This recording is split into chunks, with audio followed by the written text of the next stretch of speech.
The massive doors of the Galactic Council chamber slid open with their usual deep hum.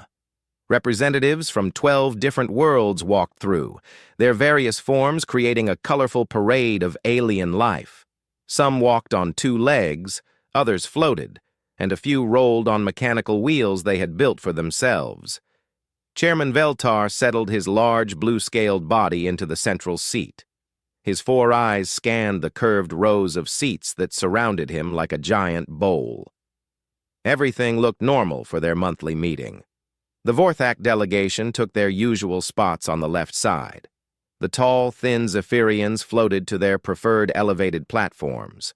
The rock-like Corvin representatives made the floor shake slightly as they moved to their heavy-duty chairs. But something was wrong. Ambassador Zexhai of the Vorthak Empire was the first to notice. Her sharp eyes always caught details others missed. She leaned toward her aide and whispered, "Where are the humans?" The aide looked toward the middle section where the human delegation always sat. 5 empty chairs stared back at them, clean, unused, as if no one had even prepared them for the meeting. "Perhaps they are running late," the aide suggested. "You know how humans are with their schedules." Zexhai frowned. In the 15 years she had served on the council, the humans had never been late. They were always the first to arrive, quietly setting up their simple equipment and reviewing their notes. Ambassador Chen had a habit of bringing that terrible Earth beverage called coffee and offering it to anyone brave enough to try it. Chairman Veltar called the meeting to order. His voice boomed across the chamber. "We will begin with trade reports from the Outer Rim territories." The usual business started. Numbers were shared, complaints were made, and small arguments broke out between different groups. But as the hours passed, more representatives began to notice the empty human section. "Should we not wait for the Earth delegation?" asked Ambassador Kreeth of the Saurian hegemony. The large lizard-like being rarely spoke during meetings, but when he did, others listened. Veltar paused. He touched a control panel with one of his clawed hands. "Computer, connect me to the human diplomatic vessel." A soft tone filled the chamber. Then another. Then a third. "No response," the computer announced in its calm voice. "Try their embassy on Station Prime," Veltar ordered. More tones, more silence. No response. A strange feeling began to spread through the chamber. It was like the moment before a storm, when the air becomes heavy and still. "Connect to Earth directly," Veltar said. His voice was no longer calm. The chamber fell silent. Even species that usually made constant noise stopped their chattering. The communication system tried to reach the human homeworld. Advanced quantum signals that could cross the galaxy in seconds searched for any human response. Nothing. Dr. Vexalani, the chief science officer, stood up from her seat in the observation area. Her tentacles moved nervously as she spoke. "Chairman, this is highly unusual. The humans maintain constant communication with their colonies. Their networks never go silent." "Maybe there's a problem with our equipment," suggested someone from the back. "Test the system," Veltar ordered. The computer immediately connected to 12 different worlds. Every other species responded within seconds. The Altarian mining ships answered from deep space. The Nexari communication hubs confirmed perfect signal strength. Everything worked perfectly, except for the humans. Zexhai stood up. Her voice cut through the growing murmur of worried conversations. "Try their colonies, New Geneva, Armstrong Station, the research bases in the Kepler sector." One by one, the communication system tried to reach every known human settlement. Advanced space stations that housed millions of people, small research outposts on distant moons, trade ships that should be moving between systems. Silence. Complete, total silence. The chamber erupted. Representatives from different species began talking at once. Some demanded explanations. Others suggested technical failures. A few wondered if this was some kind of human joke. Quiet! Veltar's roar shook the walls. This is not a joke. Something has happened. Ambassador Kreeth's deep voice rumbled across the chamber. How many humans are we talking about? Dr. Vexilani checked her data pad. Her tentacles shook as she read the numbers. 17,400,000,000, spread across 203 worlds, stations, and ships. The number hit the chamber like a physical blow. 17 billion people don't just disappear. That's impossible, whispered someone. People don't just vanish, said another. But the evidence was right in front of them. Every human in the galaxy had gone silent at exactly the same time. Chairman Veltar made a decision that would change everything. I'm calling an emergency session. All fleets, all intelligence services, all monitoring stations. I want to know where the humans went, and I want to know now. Over the next 6 hours, reports flooded in. Military scouts reached human colonies to find them completely empty. Not destroyed, not damaged, just empty. Ships were gone from spaceports. Equipment was neatly stored. Power systems were shut down properly. It was as if 17 billion people had simply packed up and left. The strangest part was how clean everything was. No signs of struggle, no emergency signals, no panic. It looked like the most organized evacuation in galactic history. As the sun set on the council station, Ambassador Zexhai received a report from one of her intelligence officers. Ma'am, we found something orbiting Earth. What kind of something? A message beacon. Very simple design. It's broadcasting on all frequencies. What does it say? The officer paused. Thank you for the hospitality. We're going home now. The chamber fell silent once again. In all the chaos and confusion, those simple words created more questions than they answered. Where was home for the humans? And why had they kept it secret for so long? 3 weeks had passed since the humans disappeared, and the galaxy was starting to fall apart. It began with small things. The Altarian mining operation on Kepler 442b reported a 40% drop in their extraction rates. Their machines kept breaking down in ways that made no sense. The chief engineer, a proud Altarian named Grixtal, spent days trying to figure out what was wrong. The geological surveys are all wrong, he told his supervisor over the communication link. The mineral deposits aren't where they should be. It's like someone gave us bad maps. His supervisor checked the records. These surveys were done by our best teams 3 years ago. No, Grixtal said slowly, looking at the data more carefully. The signatures on these reports, half of them are human names. When did we start using human geologists? That question led to a disturbing discovery. The Altarians had been using human consultants for years without really thinking about it. Humans who showed up, did excellent work for fair prices, and left detailed reports. Humans who seemed to know exactly where to look for the richest mineral veins. The Altarians weren't alone. The Nexari communication network started developing strange problems. Messages took longer to send. Some signals got lost completely.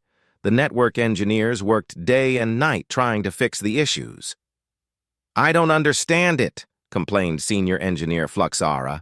Our systems were working perfectly last month. Her assistant pulled up the maintenance logs. Look at this. We've had human technicians working on the deep space relays for the past 5 years. They said they were doing routine upgrades. What kind of upgrades? I don't know. They never filed detailed reports. They just said everything was running better. Fluxara felt a cold feeling in her stomach. The humans had been quietly working on their most important communication systems, and no one had questioned why or how. Similar problems appeared everywhere. Trade routes that had run smoothly for decades suddenly had scheduling conflicts. Space traffic control systems started giving wrong directions. Even the food distribution networks began to fail. On the council station, Ambassador Zexhai was putting together a list of the problems. The list kept getting longer. This doesn't make sense, she said to her aide. How could one species cause so many problems just by leaving? Her aide, a young Vorthak named Tixhai, had been studying human involvement in galactic affairs. "Ma'am, I think the problem is bigger than we realized. Look at this." She handed Zexhai a data pad showing trade statistics. 3 years ago, the Corvin and Saurian empires almost went to war over mining rights in the Beta sector. Then suddenly the dispute just disappeared. I found out why. Zexhai looked at the data. A human trading company bought the rights to both systems and then sold them back to the original owners with a sharing agreement. Exactly. The humans took a loss on the deal, but they prevented a war. I found 17 similar cases in the past 5 years alone. The more they investigated, the stranger it became. Humans had been everywhere, doing everything, and somehow no one had noticed how important they were. Ambassador Kreeth of the Saurian hegemony was having similar realizations. His people were warriors, proud and strong. They didn't pay attention to small details like trade and diplomacy, but now they had to. "General," he said to his military commander, "explain to me why we haven't had a major conflict in over a decade." General Skarath, a massive lizard covered in battle scars, looked confused. "Sir, we have been focused on internal development. There haven't been any threats worth fighting." "That's what bothers me. When in our history have we ever gone 10 years without fighting someone?" The general thought about it. The Saurians were known throughout the galaxy for their quick temper and love of battle. 10 years of peace was almost unheard of. "I want you to review every diplomatic incident from the past decade, every trade dispute, every border disagreement, every insult between species. Find out what happened to them." The report that came back was shocking. Every potential conflict had been quietly resolved, usually by human mediators who worked for free, humans who claimed they were just traveling merchants or tourists, but somehow always showed up at exactly the right time with exactly the right solution. "We've been managed," Kreeth said quietly. "They've been preventing us from fighting each other." The most disturbing discovery came from Dr. Vexilani's research team. They were analyzing the empty human colonies, trying to understand how such a massive evacuation could happen so quietly. "The resource consumption patterns don't match the population reports," she told Chairman Veltar during an emergency meeting. "Explain." "The humans claim to have 17 billion people, but their resource usage suggests they were supporting nearly twice that number. Either they were incredibly wasteful or what? Or there were a lot more humans than they told us about." The implications were frightening. If the humans had hidden half their population, what else had they hidden? The answer came from the Outer Rim territories. Scout ships investigating abandoned human research stations found massive industrial complexes that didn't appear on any official records. Factories that could build entire fleets of ships. Mining operations that had stripped entire asteroids clean. Energy collectors that gathered power from sources no one else understood. "How long were they building all this?" Chairman Veltar asked. "Based on the wear patterns and construction methods, at least 50 years, Dr. Vexilani replied. "Maybe longer. 50 years of secret construction, 50 years of hidden industry. And we never noticed." The truth was becoming clear. The humans hadn't just left the galaxy. They had been preparing to leave for decades. Every friendly gesture, every helpful trade deal, every peaceful solution to conflicts had been part of a long-term plan. But the biggest question remained. Why? Why had the humans spent so much effort helping other species while secretly preparing to abandon them? Ambassador Zexhai thought she might have found a clue. Deep in the human diplomatic archives, she found a single document that had been marked as poetry. Most species would have ignored it as meaningless human art. But Zexhai read it carefully. It was a short piece called "The Gardener's Lament." "We tend the garden, but we cannot stay. The flowers will grow strong when we are gone. The weeds will fight and some will die. But in the end, the garden will choose its own fate. She stared at the words for a long time. Were the humans gardeners? Were the other species just flowers in their garden? And if so, what did it mean that the gardeners had finally gone home? The largest search operation in galactic history began 2 months after humanity's disappearance. Ships from 12 different species worked together, something that had never happened before. The irony wasn't lost on anyone. The humans had to vanish before the rest of the galaxy learned to cooperate. Captain Zorthak of the Vorthak exploration vessel, Deep Hunter, led one of the search teams. His ship was equipped with the most advanced sensors available, and his crew included experts from multiple species. Their mission was simple: find any trace of where 17 billion humans could have gone. Their first stop was Proxima Station, the largest human settlement outside Earth. The station could house 5 million people. When they arrived, it was completely empty. "Life support is still running," reported his science officer, a Nexari named Humara. "Artificial gravity is normal. Even the plants in the hydroponics bays are still alive." "But no people," Zorthak said. They docked and explored the station. It was like walking through a museum of human life. Everything was clean and organized. Personal belongings were stored neatly. Workstations were shut down properly. Even the trash had been taken out. In the station commander's office, they found something strange. A wall covered with star charts, but not of any systems they recognized. The charts showed regions far beyond the galactic rim in the empty space between galaxies. "Why would humans be interested in intergalactic space?" Humara asked. "I don't know," Zorthak replied. "But save everything. Maybe it will make sense later." Other teams were finding similar clues. Abandoned research facilities contained theoretical work that was far beyond current galactic science. Equations for manipulating space and time. Designs for engines that could cross vast distances in ways no one understood.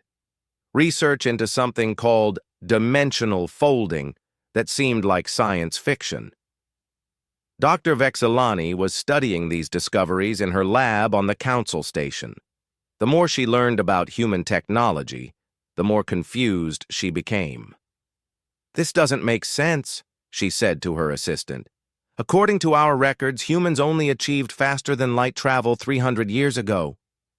They should be centuries behind us in theoretical physics." "But they're not," her assistant observed. "No. They're ahead of us, possibly far ahead." She pulled up a human research paper on exotic matter manipulation. The math was so advanced that it took her best computers hours just to verify the basic equations. Either the humans were the greatest geniuses in galactic history or what? Or they had help, or they brought this knowledge from somewhere else. The breakthrough came from an unexpected source. A Corvin mining ship working in the asteroid belt found something that shouldn't exist. Hidden deep inside a large asteroid was a human manufacturing facility. Not a small research station, but a massive industrial complex. "How big?" Chairman Veltar asked when he received the report. "Approximately 50 kilometers long, 20 kilometers wide. It could build capital ships," the Corvin captain replied. "Inside an asteroid?" "The asteroid is hollow. They carved it out and built inside. From the outside, it looks like just another rock." Survey teams rushed to the location.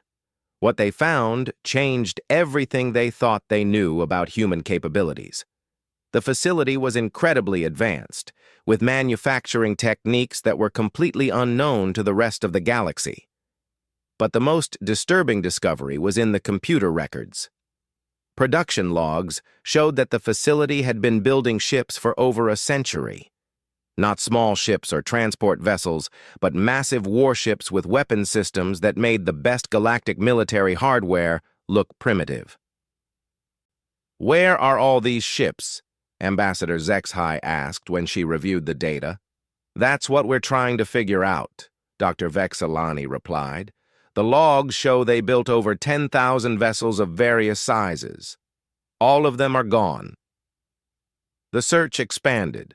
More hidden facilities were found throughout human space, automated mining operations in supposedly empty systems, energy collectors that gathered power from black holes and neutron stars, research stations conducting experiments with forces that most species didn't even know existed. The scale was enormous. The humans had been conducting a secret industrial program for over a century, building technology and ships while presenting themselves as a peaceful, modest species. But the most shocking discovery came from Dr. Vexilani's genetic analysis team. They had been studying human DNA samples from the abandoned colonies, looking for any clues about human origins. The results don't make sense, Dr. Yixara, her lead geneticist, reported. Human DNA has markers that suggest environmental adaptation. Adaptation to what? Different gravity, different radiation levels, different atmospheric compositions. But the strange thing is, these adaptations don't match Earth's environment. Dr. Vexilani felt a cold chill run through her body. What do they match? We're not sure. The genetic markers suggest the humans evolved somewhere with much higher gravity and different stellar radiation. Earth seems to be a compromise environment. You're saying humans aren't originally from Earth? I'm saying their bodies were designed for a different world. Either they evolved somewhere else and adapted to Earth, or someone modified them to live on Earth. The implications were staggering. If humans weren't originally from Earth, where did they come from? And why had they hidden their true origins? The answer came from an abandoned human research station in the Outer Rim. Deep in the station's quantum storage systems, the search teams found something incredible. Star charts of an entire galaxy. Not their galaxy. A completely different one, located in the space between galactic clusters. The charts were detailed, showing millions of star systems, trade routes, and what appeared to be the locations of massive battles. This galaxy is approximately 2 million light-years away, Dr. Vexilani reported to the Council. Based on the detail in these charts, the humans had extensive knowledge of this region. Could they have come from there? Chairman Veltar asked. It's possible, but if they did, how did they get here? The distance is enormous, even with our best faster-than-light technology. Ambassador Kreeth, who had been quietly listening to the reports, finally spoke. There's another possibility we haven't considered. What's that? Veltar asked. Maybe they didn't come here voluntarily. Maybe they were running from something. The chamber fell silent. If the humans had been refugees, what had they been running from? And if they had spent centuries hiding in this galaxy, building secret fleets and advanced technology, what were they preparing for? The most disturbing part of the star charts was in the margin notes, written in human languages. Most were technical observations about stellar formations and gravitational fields, but one note, translated from human English, sent chills through every being in the chamber. Home galaxy overrun. Total extinction event confirmed. Remaining populations scattered to distant refuges. Threat level, civilization ender. Estimated time until spread to local clusters, 800–1200 years. The note was dated over 300 years ago. Dr. Vexilani looked up at the assembled representatives. I think we now know why the humans left. They didn't abandon us. They went back to fight something that destroyed their original civilization. Fight what? Someone asked. I don't know, she replied. But whatever it is, the humans think it's coming here. 6 months after humanity's departure, the galaxy was dying. It started with the Corvan-Altarian trade war. What began as a simple disagreement over shipping costs escalated into something much worse. The Corvan Empire accused the Altarians of deliberately damaging their cargo ships. The Altarians claimed the Corvans were trying to steal their trade routes. In the past, such disputes would have been resolved quietly. Someone would have mediated. Someone would have found a solution that made both sides happy. But there was no one left to mediate. Ambassador Zexhai watched the Emergency Council session with growing horror. Representatives from both sides shouted at each other across the chamber. Accusations flew back and forth like weapons. "The Corvins destroyed 3 of our mining stations," the Altarian delegate screamed. "Your people attacked our convoy first," the Corvin representative roared back. Chairman Veltar tried to restore order, but his voice was lost in the chaos. For the first time in decades, the council chamber had descended into complete disorder. The fighting wasn't limited to words. Within weeks, both sides had deployed military fleets. The first battle took place in the neutral zone between their territories. 12 ships were destroyed. Thousands of lives were lost. But the Corvin-Altarian conflict was just the beginning. Old grudges that had been dormant for years suddenly came back to life. The Saurian hegemony remembered ancient territorial disputes with the Nexari Federation. The Zephyrians accused the Vorthak Empire of spying on their trade secrets. "This is madness," Ambassador Zexhai said to her aide as reports of new conflicts poured in. "We've lived in peace for decades. Why is everything falling apart now?" Her aide, Tixhai, had been studying the pattern of conflicts. "Ma'am, I don't think this is coincidence. Look at the timing." She showed Zexhai a timeline of galactic disputes over the past 20 years. Every time tensions began to rise, something would happen to diffuse them. A trade agreement would be signed. A third party would offer mediation. Resources would be discovered that made fighting unnecessary. And now? Now those things aren't happening. It's like someone removed all the safety mechanisms from a machine. Everything that could go wrong is going wrong. The situation got worse when the Nexari communication network finally collapsed completely. The delicate quantum relays that connected thousands of worlds had been failing gradually since the humans disappeared. Now, they shut down entirely. Without faster-than-light communication, coordination between distant worlds became impossible. Trade ships got lost. Military fleets couldn't coordinate their movements. Governments lost contact with their own colonies. Dr. Vexilani was working desperately to understand what had happened. Her team had been studying the abandoned human technology, trying to reverse engineer their systems. "The problem is integration," she explained to Chairman Veltar. "The humans didn't just build their own systems, they quietly upgraded ours. The Nexari communication network has human components woven throughout its structure. Can we replace them? We're trying. But we don't understand how they work. The technology is far more advanced than anything we have. It's like trying to replace the engine of a starship with parts from a Stone Age tool." Desperate to restore some kind of stability, the Council authorized an emergency plan.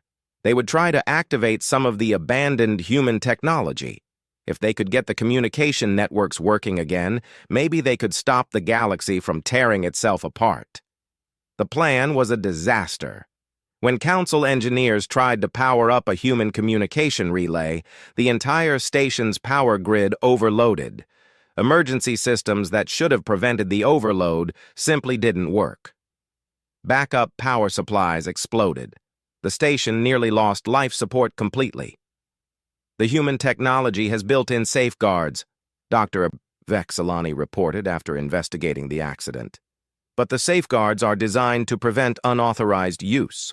Without the proper access codes, the systems actively resist our attempts to use them. So we can't use any of it?" Worse than that. The technology seems to be programmed to fail safely when we try to activate it. It's like the humans expected someone would try to use their systems after they left, and they made sure it wouldn't work. Ambassador Kreith had been listening to these reports with growing understanding. As a military commander, he recognized defensive strategies when he saw them. "They weren't just maintaining our technology," he said during a private meeting with the other senior ambassadors. "They were controlling it, making sure we could never become too powerful." "What do you mean?" Zexhai asked. Think about it. Every time our species made a technological breakthrough, some disaster would set us back. A research station would have an accident. Key scientists would accept positions with human companies and disappear. Important data would be corrupted by computer viruses. The more they discussed it, the clearer the pattern became. For decades, possibly centuries, the humans had been subtly managing galactic development, not just preventing wars, but preventing progress. They kept us weak, Kreeth continued, dependent, unable to threaten them, but also unable to defend ourselves without them. The full scope of humanity's control became clear when Dr. Vexilani's team analyzed the failure patterns of various systems.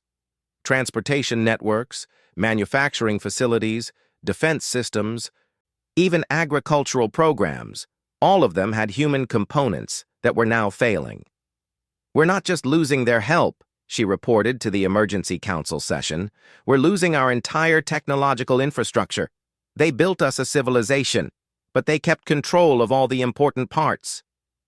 The chamber filled with angry voices. Some representatives demanded that the humans be declared enemies of the galaxy. Others wanted to launch expeditions to track them down and force them to return. But Ambassador Zexhai was beginning to understand something different. She had been studying human literature and philosophy during the long nights when sleep wouldn't come. The humans had always written about protection and sacrifice, about making hard choices for the greater good. "What if they weren't trying to control us?"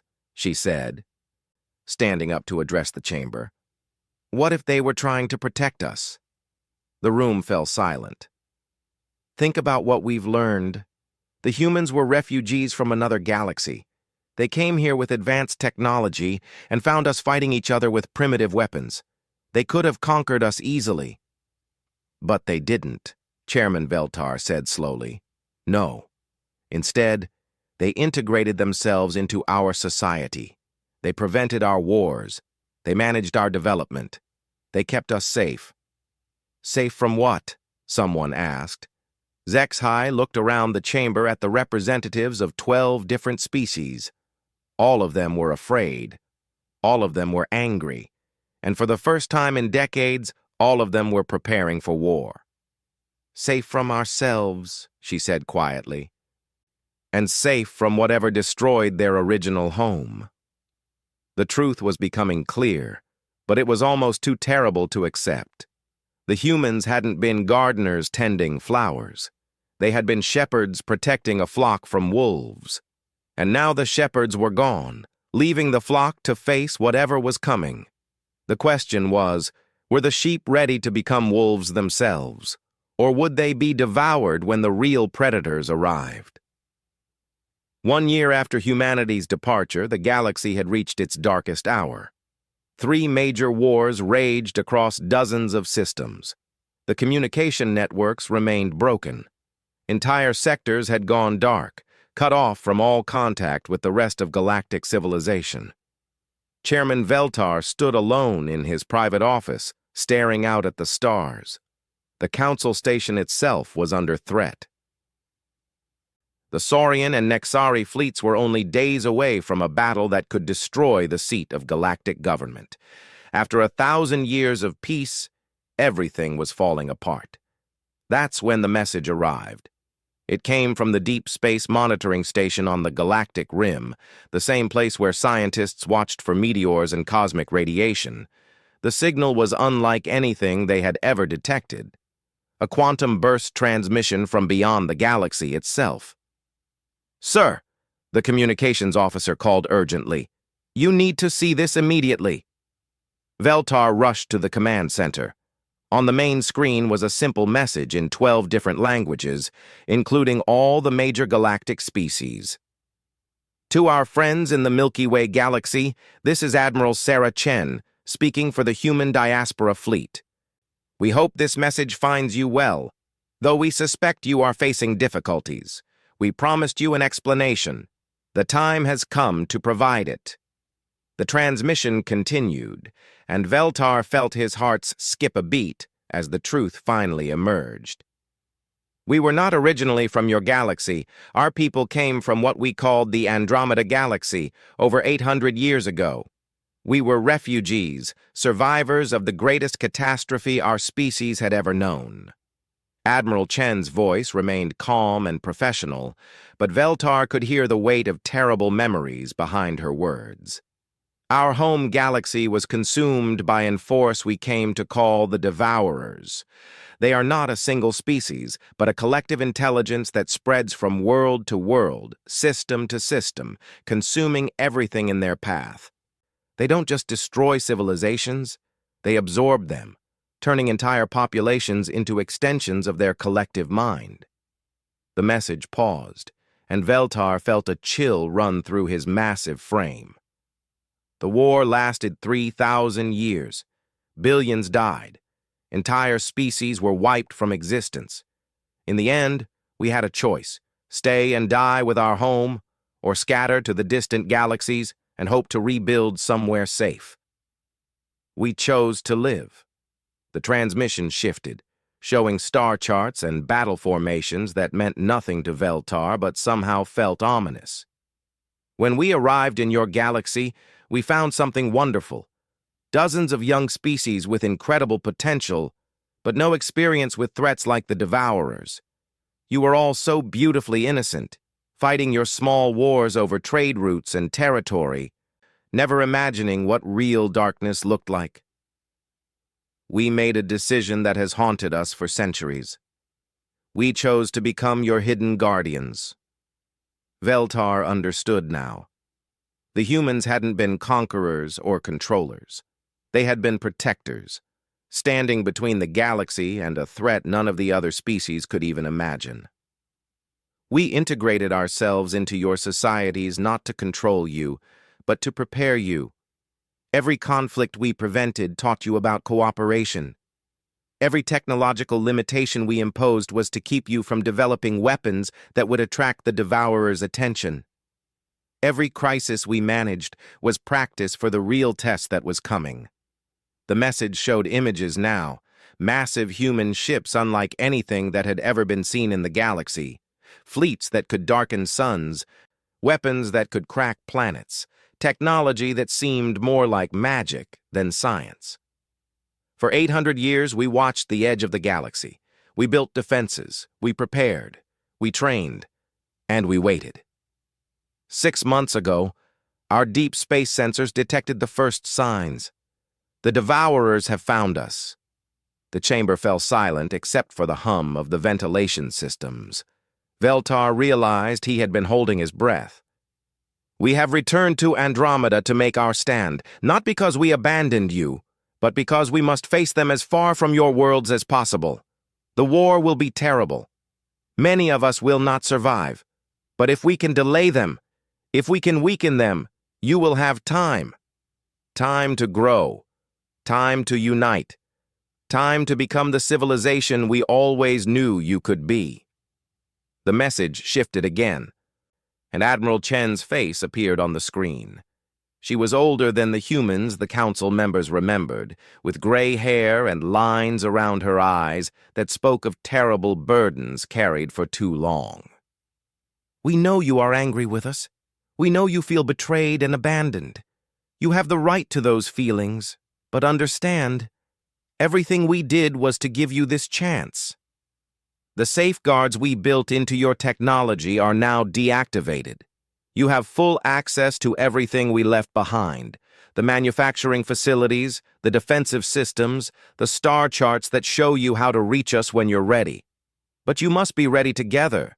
The technology we left will only work if all the major species cooperate to maintain it. We designed it that way deliberately. The Devourers cannot be defeated by individual worlds or single species. They can only be stopped by true unity. The message began to fade, but Admiral Chen's final words rang clearly through the chamber. We have given you the tools to protect yourselves and each other, the weapons to fight back when the time comes. And most importantly, we have given you the knowledge that you are not alone in this universe. When you are ready, when you have learned to work together, when you have mastered the technology we left for you, when you have built the fleets and forged the alliances necessary to stand against the darkness, you will know how to find us. Until then, protect what you have built, learn from your mistakes, and remember that the greatest victories are won not by the strongest warriors, but by those who refuse to give up hope. The transmission ended with coordinates, not to human space, but to a hidden facility in the galactic core. A facility that contained everything the Council needed to understand the true scope of humanity's gift. Veltar stood in the silent chamber for a long time, processing what he had learned. Then he activated the emergency broadcast system and sent a message to every world in the galaxy. This is Chairman Veltar of the Galactic Council. I am calling for an immediate ceasefire on all fronts. We have received information that changes everything we thought we knew about our place in the universe. The humans did not abandon us. They returned to face an ancient enemy that destroyed their original civilization. They left us tools and knowledge to protect ourselves. But those tools will only work if we work together. The choice is ours. We can continue fighting each other over trade routes and territory while a real threat approaches from beyond our galaxy. Or we can honor the sacrifice the humans are making for us by becoming the united civilization they always believed we could be. Over the following months, the wars gradually ended. It wasn't easy. Centuries of mistrust and rivalry don't disappear overnight. But the knowledge that humanity had spent 800 years protecting them from something far worse than their petty conflicts put everything in perspective. The human technology began working again as soon as the species started cooperating to maintain it. Communication networks came back online, defensive systems activated, and deep in the galactic core, the Council found humanity's greatest gift. A complete archive of everything they had learned about fighting the Devourers. The galaxy began to change. Old enemies became allies. Trade disputes turned into cooperative ventures. Military fleets that had been preparing for war instead began training for a much larger conflict. It would be generations before they were ready to join humanity in their fight against the Devourers. But for the first time in galactic history, all the major species were working toward the same goal. They had learned the greatest lesson humanity had to teach them. That survival wasn't about being the strongest or the smartest. It was about refusing to face the darkness alone. And somewhere in the space between galaxies, the humans continued their ancient war, knowing that they had left behind something worth fighting for.